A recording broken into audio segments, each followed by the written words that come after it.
Natupad ni Jolly ang kanyang misyon kasama ang prinsesang si Snow White. Nakabalik na sila ngayon sa kanilang tahanan, taglay ang masasayang alaala at karanasan. Hinding-hindi malilimutan ni Jolly ang kanyang pakikipagtagpo kina Poppy, Prinsipe Gobi at Milfe. Bawat isa sa kanila ay naging bahagi sa pagkamulat ni Jolly sa tunay na kahulugan ng pakikipagtulungan, pagmamahalan at kabutihan.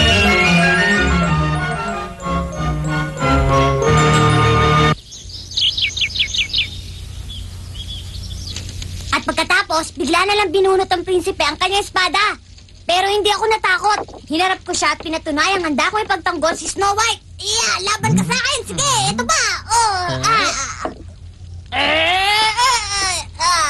Sana nandun kayo para napanood nyo kung paano ako lumaban at kung gaano na ako ngayong katapang. Natatakot ako. Pasensya na, Jolly. Nabitawan ko ang kawali. Bakit hindi mo ituloy ngayon ang iyong magiting na paglalahad? Trending matapang! Bakit malagi mo na lang ako pinaglalaruan? Sige na, kumain na tayo. Kaway, panahon na para kumain. Hindi pa rin kayo nagbabago. Masaya ako dahil nagkasama-sama na tayong muli. Ganon din naman kami. Maligaya kami sa inyong pagbabalik. Panatag na kami. Ngayong narito na kayong dalawa. Gutom na ako. Kumain na tayo?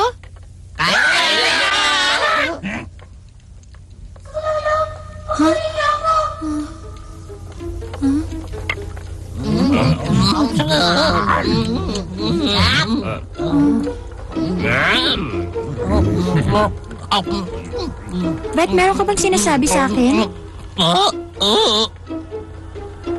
Ganun ba? Siguro nga, guni-guni ko lang.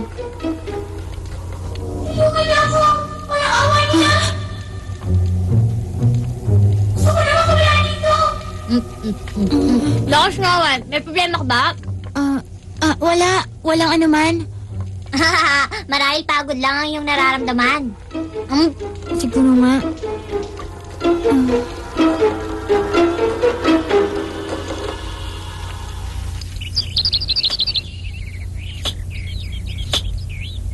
Gusto mo bang iklian ko pa ang putol, Woody? Talaga bang mabilis tumubo ang iyong buhok? Bilis-bilisan mo naman ng kaunti, Snow White. Hindi na ako makapaghintay. Sandali na lang to, Jolly. Bawasin natin ang harapan, ha?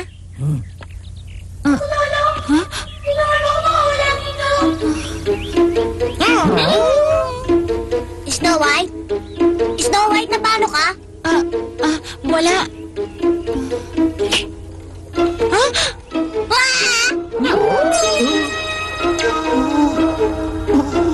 Tawain mo sana ako, Woody.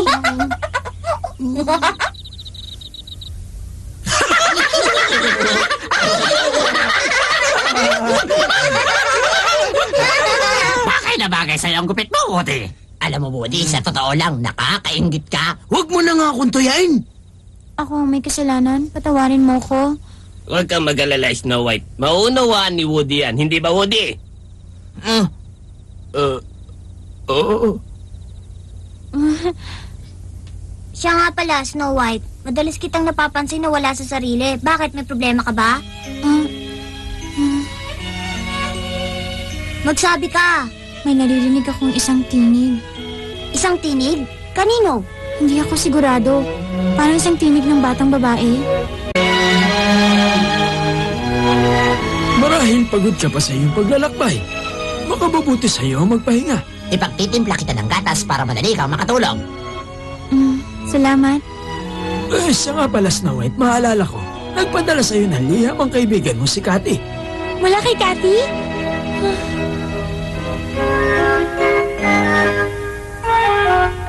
Si Cathy ay isang maliit at nakatutuwang babae na panandali ang nanuluyan sa kubo ng mga duwende. Inuusig ang kanyang mga pamilya noon kaya napilitan siyang lumayo at magtago. Ngunit binigyan siya ni Snow White ng sapat na lakas ng loob upang harapin ang katotohanan. Kumusta ka na ngayon, Snow White? Sana nasa mabuti kang kalagayan. Alam mo, maayos na ang pamumuhay namin ngayon. Salamat sa tulong mo. kami patungong timog upang doon naman nirahan ng tuluyan. Hanggang ngayon, hindi ko pa rin malimutan ang masasayang alaala at samahan natin noon. Ikamusta mo na lang ako sa lahat ng ating mga kaibigan. Salamat naman at panatag na siya. Nakita ko ito kanina dun sa ibaba. Bagay ba sa akin, Snow White? Masarap ka pala magluto. Talaga? Salamat sa'yo. Kanina pa tayo nag-uusap pero hindi ko pa alam ang pangalan mo. Ako nga pala si Prinsesa Snow White. Ikinagagalak kitang makilala. Prinsesa? Kung gano'n nakatira ka dapat sa kastilyo. Tama siya. Ako nga ang prinsesa sa kaharian ng bundok amihan. Pero...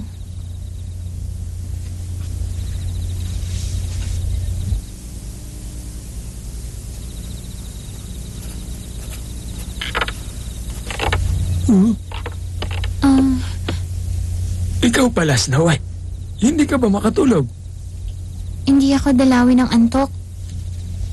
Mukha yata magpapadala rin kayo ng sulat. Kailangan maipabatid ko sa mahal na hari ang tungkol sa paglalakbay ni Jolly. Magaling nga ipinamalas ni Jolly, bossing. Kung ganon, maaari niyo na siyang ituring na isang ganap na duwende. Pero may pagkabata pa ang kanyang mga kilos.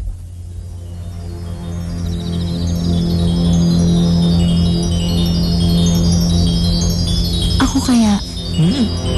Sa tingin niyo ba, masyado pa akong bata tulad ni Jolly?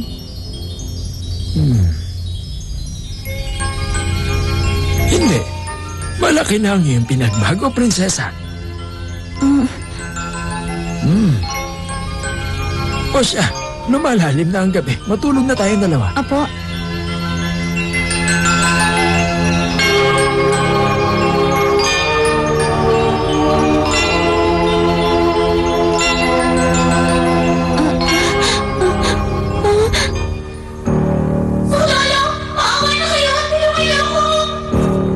sino ka?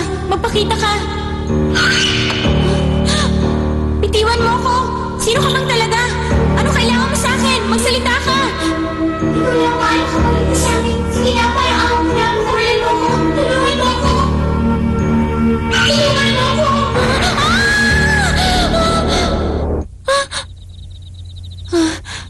Isang panaginip.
Bakit ako lamang nakakarinig ng iyong tinig?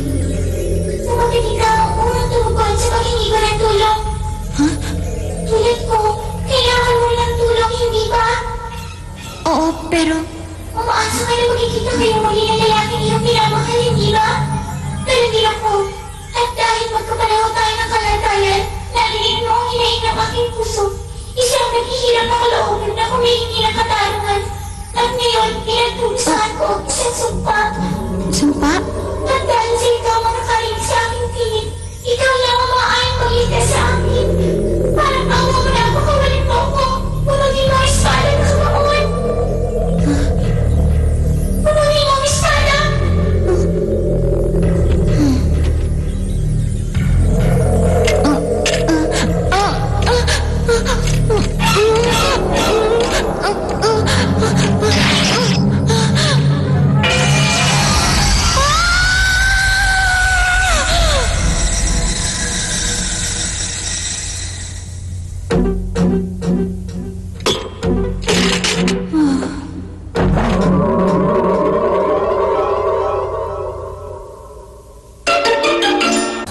Ano?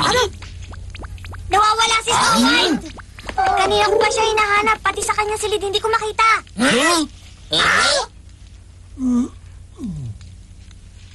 Akala ko'y mahimbing siyang natutulog kaya hindi ko na siya ginising para tulungan ako kaninang umaga.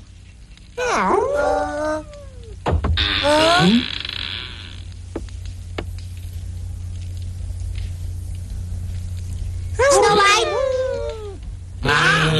Kanina ka pa ba nagpapahangin sa labas, Princess Snow White? Oo. Ay, salamat. Akala namin kung napaano ka na. Hindi ba?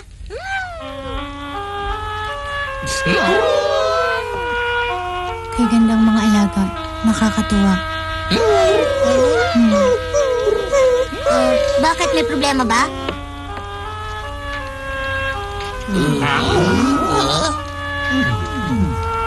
Ngayong naririto na si Snow White, maaari na tayong mag-umpisang kumain.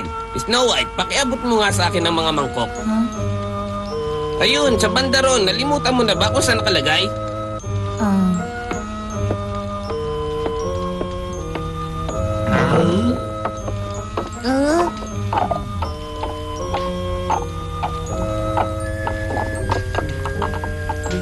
Kakaibang kinikilos niya, bossing.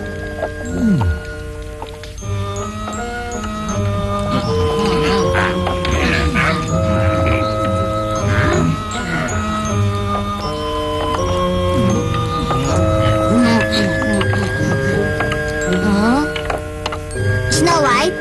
Anong masasabi mo sa luto ni Gourmet ngayon? Masarap pa? Oo, masarap.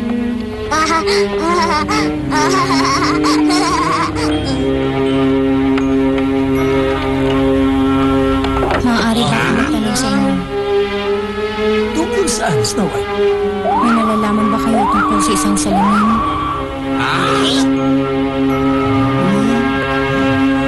Snow White, hindi ka namin maintindihan. Isang salamin na kwadradong pilak na may 2 ulo ng ahas. 2 ulo ng ahas? Oo, isang mahiwagang salamin. Snow White, bakit mo naman naitanong? Nakakulong ang taong pinakamamahal ko sa loob ng salamin yun. Ano? Huh? Oo, gusto ko na siyang makita at makapiling sa madaling panahon. Snow White, anong pinagsasasabi mo? Jolly, Camomile, nadinig mo ba ang mga sinasabi ni Snow White? huwag ka mag-alala. Huminahon ka lang. Magtsaa muna tayo habang ipinapaliwanag sa atin ng Prinsesa Snow White ang lahat.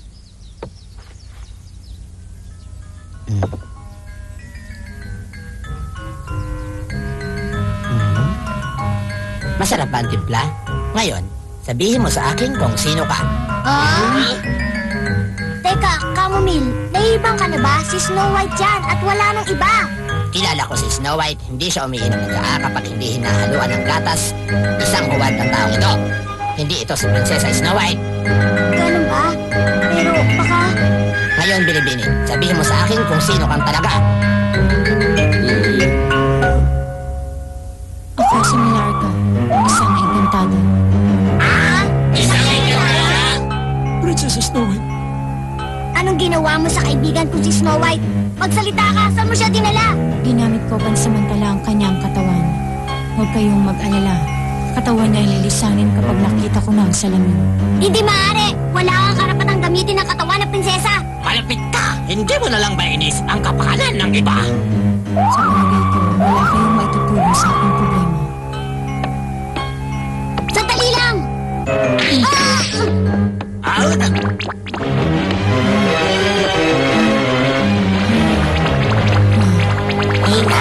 Snow White! Tumalab na ang hinalo ko sa kanyang tsaa. Mananatili siyang walang malay pansamantala.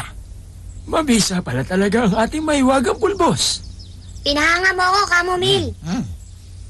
Pero mapanganib na ngayon ng ating kalagayan. Bakit naman?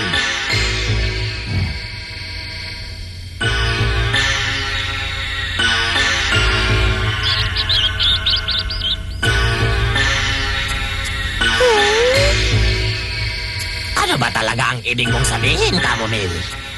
Nalimutan niyo na ba? Hinahanap ni Milarca ang salamin ng malupit na reyna. Bakit? Tama si Camomile.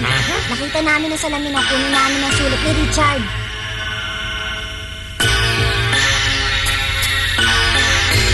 Salamin, salamin! Magpakita ka sa akin! Ano ginagawa mo? Tingnan mo sa salamin.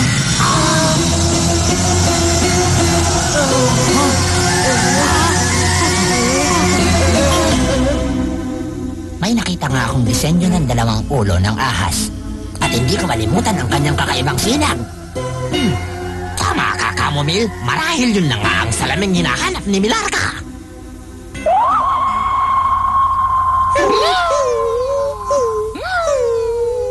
Oras na magising ang prinsesa, hindi siya dapat mawalay sa ating paningin.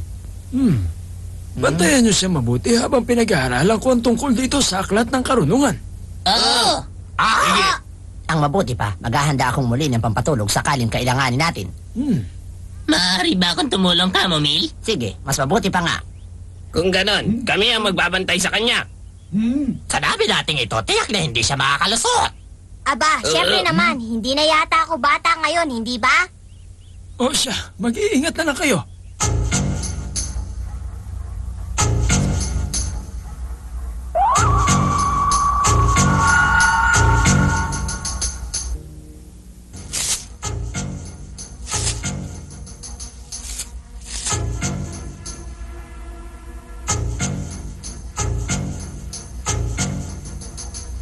Tahimik siya. Mabisa ang pinainom na pampatulog ni Camomile sa kanya. Mahusay talaga siyang umisip ng ideya.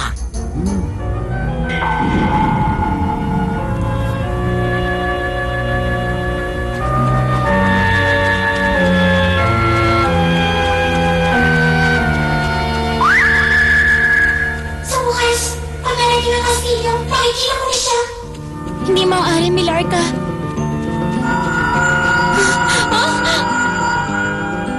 Gusto ko siya makita. Pinagalaman niya tayo makakapakita kaya wala makakapigil sa akin kung ako kailangan.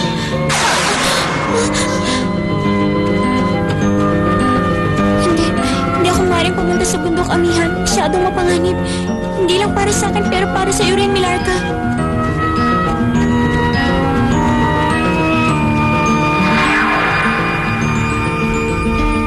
Ano sinabi mo? Paano nakawala si Snow White? Narito kami lahat sa paanan ng hagdan. May kutuba kong sa bintana siya dumaan, bossing. Si Milarca ang may kakagawan ng lahat ng ito at hindi si Snow White. Hindi tayo maaaring iwan ni Snow White ng basta ganun na lamang. Sayang ang panahon, kailangan na siyang matuntun.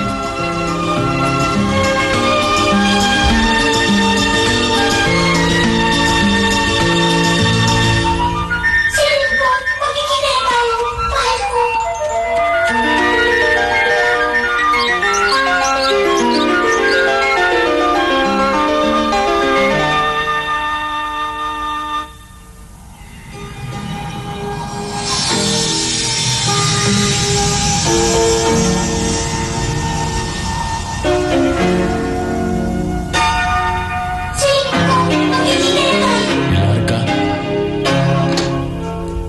Ano?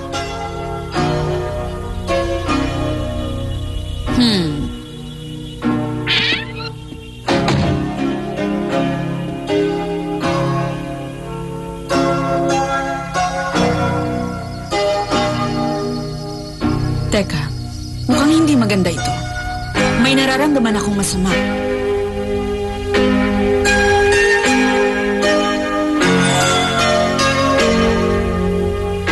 Papalapit ng papalapit si Snow White sa kastilyo habang nasa ilalim ng kapangyarihan ni Milarca. Mailigtas kaya ng 7 duwende ang kanilang kaibigan? Anong kapalaran ang naghihintay kapag nakita ng malupit na reyna ang mahal na prinsesa?